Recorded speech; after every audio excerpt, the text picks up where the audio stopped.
This episode is brought to you by Wiggins Incorporated. Thank you for supporting Kids and Cameras.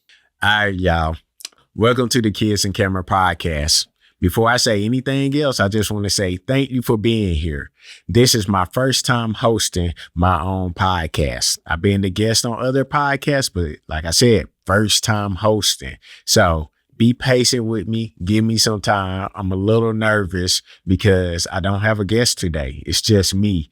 So nobody to interact with except for you. And I hope I do a great job of doing that. So just let me take my time, be patient with me, and we gonna make this thing work. So my name is Brandan Watts. I'm the founder of Kids and Cameras. I'm a photographer. I'm an entrepreneur, an educator, and someone who deeply believes that creativity, especially through photography, can help young people express emotion, build confidence, and better understand themselves. The first episode isn't about teaching photography.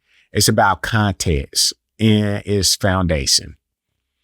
I want to introduce myself and explain what Kids and Camera is, how it started, and why does it exist, and why this podcast matters. So wherever you're listening from, get comfortable. Or if you're driving, if you're sitting at home, if you're walking, I just invite you to settle in for a bit. I want to start off with who I am, because Kids and Cameras didn't begin as a nonprofit idea. It began at real life experiences. I'm from Fort Smith, Arkansas. Growing up, I was always someone who felt comfortable talking to people once the ice was broken. I could adjust to rooms. I could fit in. On the outside, that looked like confidence, but underneath that confidence, there were insecurities. I didn't really know how to express. A lot of it was just that fake it until you make it. Like, I just grew up that way. I'm going to fake it until I make it. I will go to the bathroom, look at myself in the mirror, and just give myself affirmations. Then learn till later that was called mirror therapy. I just thought I was being a weird kid in the mirror talking to myself. So, but yeah, fake it until you make it. A lot of trying to prove that I belong. When I went to the University of Arkansas, that was my first time out truly on my own, out the house, no parents to tell me what to do, and try to find my own lane. Like a lot of young people, I struggled to find my place. I didn't immediately find my tribe. I didn't immediately feel grounded. And when you don't feel grounded, you start searching for belonging wherever you can find it. During that time, I made choices that really didn't align with who I wanted to be. I didn't fully understand how much those decisions would follow me. Academically, I struggled. I didn't have the best GPA. I was that student who had to study hard, try hard, just to try to pull off a C or B. It never came easy for me. But also with it, not having the best GPA, it was hard for me to get internships. So it started making me feel like if I can't get internships, even if I graduate, people are not going to want to hire me. Like, what's the point of me getting this degree? I felt like GPA mattered so much that I didn't realize that later on, GPA is, a lot of people don't even look at the GPA once when you graduate. It's more of a, hey, we just want to know you can start something and finish. But I didn't understand that. So me not being able to get internships, me just feeling that type of way really, it really made me feel a certain type of way. And at the time, I just didn't know how to express that. So as I applied for internships, I asked a question and I kept hearing no. And after a while, when you hear no enough times, you start internalizing it. You start asking yourself, am I not good enough, or am I already behind? And to be honest, I wasn't even fully sure what I wanted to do in college. I ended up going to college for information systems. And the reason I chose it is because my brother did computer science, and I saw the house he lived in. I saw how he took care of his family. I saw all the great things and the traveling he got to do and the type of money he was making. So I was just like, sure, I'm gonna go to college and I'm gonna get my degree in information system, because it just felt like one of those degrees where people say you can get a job anywhere. Somebody always gonna want to hire you, and you're gonna start off getting paid good. So it just seemed like the stable choice. It made sense on paper, but internally I was still searching. I want to be fair to myself here. Maybe I didn't always know how to advocate for myself. Maybe I didn't fully understand how the system worked. Maybe my GPA and the constant no's started shaping me how I saw myself more than they should have. What I do know is this: when effort doesn't immediately turn into opportunity, it's easy to confuse struggle with worth. And I started believing that narrative, that maybe I wasn't worth the investment.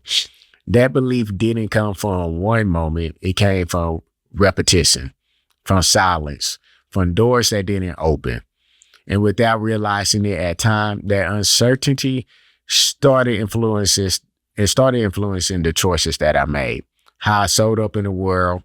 Some people learn by listening. Some people learn by watching. And some people, like me, had to learn through experience, no matter how difficult those experiences were.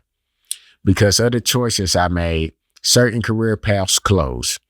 Even though I graduated with my degree, doors I expected to walk through were no longer open or available. As difficult as those moments was, it became a turning point.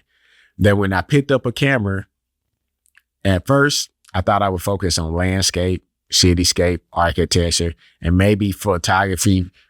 Photography would be photographing people or weddings just to make some money on the side. But the more I photographed those people, the more I fell in love with photographing people. The way I just got to tell their stories, show their emotion, highlight people, and create memories for them that would last forever. It brings me back to when I used to look at my parents' albums. You know, the old albums were the paper, the plastic comes undone, and you had the 4x6s and wallet-sized photos inside. Well, I had pictures of my granddad, my dad's dad, and I never actually got to meet my granddad. So through that one picture, mixed with the stories that my parents would tell me about my granddad, kind of made me feel like I got to know him. And then that's when I think I first started realizing how powerful photographs are and the importance of everybody having their own photographs, getting photographs taken of them, getting photographs taken with your loved ones. Because when you don't know a person or a person passes, that's all you have, those memories. So it really just made me cherish telling other people's stories and highlighting people. I wanted to bring their experiences to life through the lens. So as photography started out as just the way it made money, well, I figured that out, but it slowly opened my eyes to emotion, to time, to history, to memory. I realized photography could capture moments that lasted longer than words. It started as a business, but it turned into a love. I like that. Yeah. It started as a business, but it turned into love. If it wasn't for that love, I probably would have put the camera down. If it didn't help me build confidence, I would have walked away. If it didn't change how I looked at people and the world, I would have stopped. When the love came, the business followed and everything became easier. And that changed everything. Have you ever found something in your life that helped you slow down and breathe when things felt overwhelming? In 2020, my mom had to be airlifted to the hospital in Little Rock due to fluid on her brain. It was during COVID and we weren't allowed to be in the hospital with her. Now, during that time, I'm stressed. I'm feeling depressed. It's me and my brother in a Little Rock hotel, wishing we could go to the hospital, but we couldn't. And I needed something to just get it off my mind. Like stress. And stress is not good for you. Stress is not good for the body.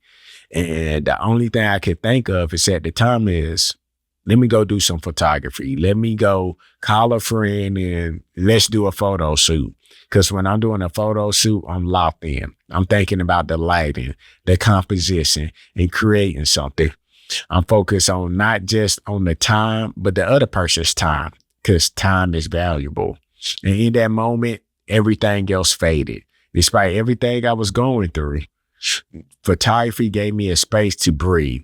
It didn't take away from the worry, but it gave me something healthy to hold on to. Stress and depression can take a serious toll on the body and mind, and having a healthy outlet can be the difference between coping and breaking. Photography was the outlet for me. It was my therapy. Sometimes I think about this now. What if I had discovered that earlier? What if I had a mentor? When I was younger, what if I had a positive way to express myself as I was feeling instead of holding it in?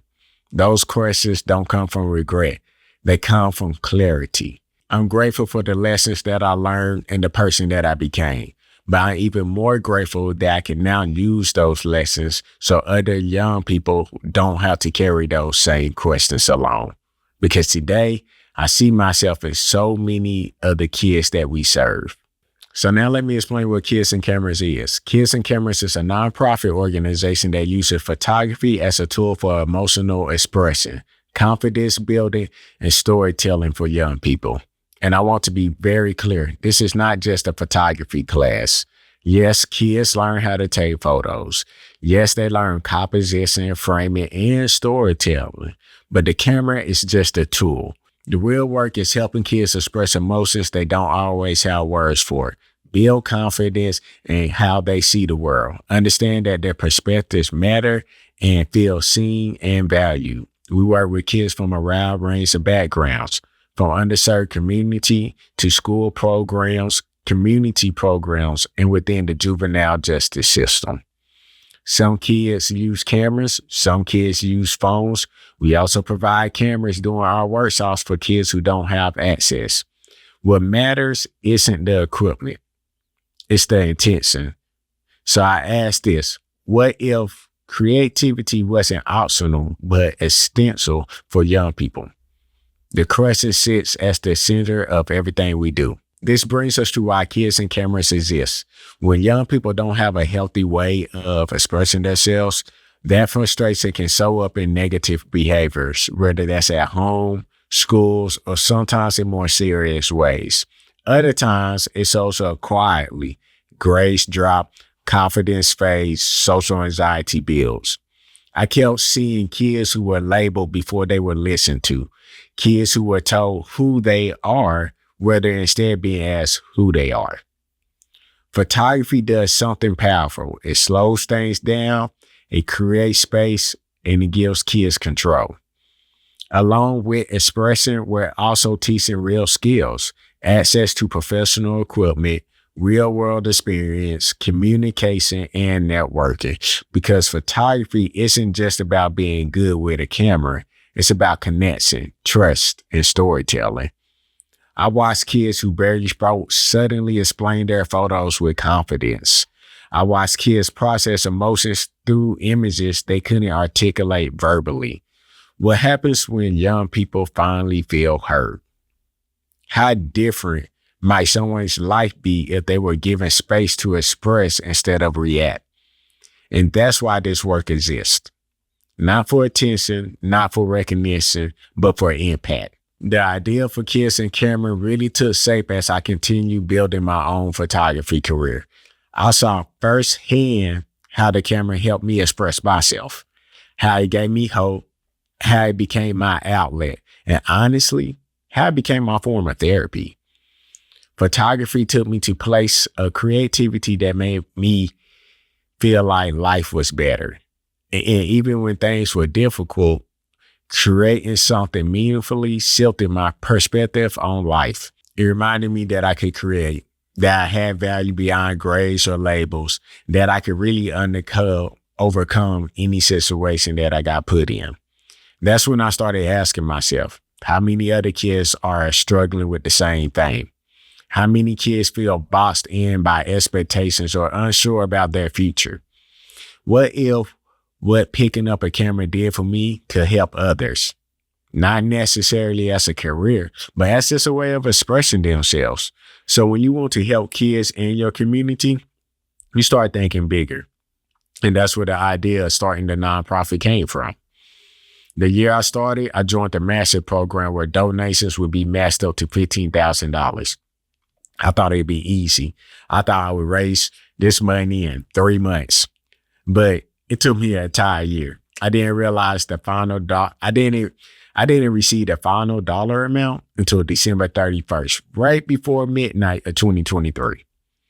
2023 was a grind. During that time, I received a few donated cameras and started working with youth in the Washington County Juvenile Detention Center. I did some speaking engagements and I just kept showing up. In 2024, after we received that money in 2023, I went out and I brought and purchased cameras.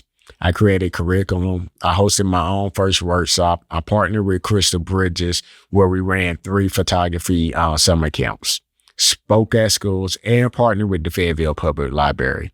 In 2025, we expanded to even more additional workshops. I did a 6-week program with the Benton County Juvenile Detention Center and more speaking engagements. And I did a Give What You Can workshop and our own summer camps. One of the biggest milestones was our photo contest. Over 70 submissions and more than 150 people attended our award ceremony. We had our Emotions in Nature and Wildlife photo contest where kids had to submit photos of landscape, nature, or wildlife, but they also had to write an artist statement talking about the emotion that they feel in the photograph. The pictures that we received tied in with those artist statements were just breathtaking. Like the way kids dive deep to express their emotions in those photographs was the award itself. But we had it from 3rd through the 12th grade, and we had it separated by grade level. So 3rd through 6th, 7th through 9th, 10th through 12th. The first place winners in each grade level, we actually gave them a brand new mirrorless cameras. So the impact was real. That also helped start some people's photography career that actually really love photography and wanted to do this as a career. I had kids come up to me thinking, can you really do photography as a career? And I was like, yes, you can. And I helped kids develop their own strategies for what they really enjoy photographing and how maybe they could turn that into a career or a side hobby or just do it for fun, just to express yourself. But it was one of the greatest moments of the nonprofit, this seeing all these kids, seeing all their work, and just seeing how these kids express themselves through photography. Now we're here preparing to grow even further. It all started with one question. What would happen if we put cameras in kids' hands and actually listened? The programs grew, the partnerships grew, but the heart stayed the same. Today, Kids and Cameras runs workshops, camps, photo contests, and we partner with schools, museums, and youth serving organizations. Every program is built around one belief. Photography is a language, and when kids learn that language, they start communicating differently with themselves and with the world. That's the work. This podcast exists because I wanted a way to stay connected year round, not just doing events, not just doing fundraisers. This podcast is a space for deeper stories, honest conversations, and community connections. A place to understand the why behind the work and not just the updates. So I'll leave this question here. What kind of community do you want to be a part of? That's what we're building. If any part of this resonates with you, there are many ways to support this work. Listening, sharing, sponsoring, or simply staying connected. This podcast will grow, it will evolve, but it will always be rooted in one thing, giving young people a space to express themselves and be seen. And as you move on with your day, just sit with this. Where could creativity show up more intentionally in your own life? This is Kids and Cameras Podcast, Follow us on social media at Kids and Cameras and visit our website, kidsandcameras.org. I'm Brandan Watts. Thank you for listening, and thanks for believing in the power of creativity.